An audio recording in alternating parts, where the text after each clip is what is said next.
Ayan guys, so pinatatakbo na yung yung sigin dito sa Karitaan. Ayan o. Pag nagsarom ina, amo na yung nakuha ko ng isda. Ayan o, padalaga na ang sigin. Ang tawag dyan, sigin. Sigin sa amin. Ayan o, ang ganda ng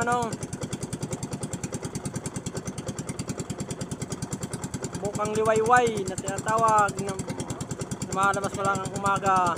Ayan o, may lumilitaw na butterfish. Butterfish, buhay pa yan.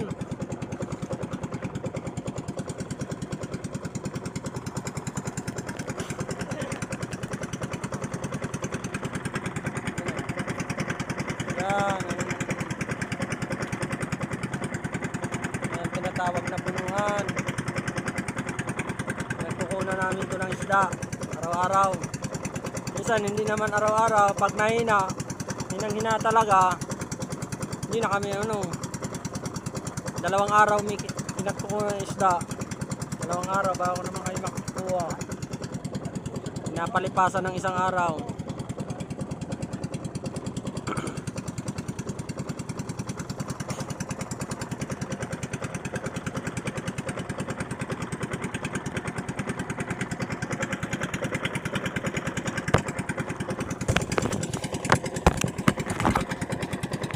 Guys,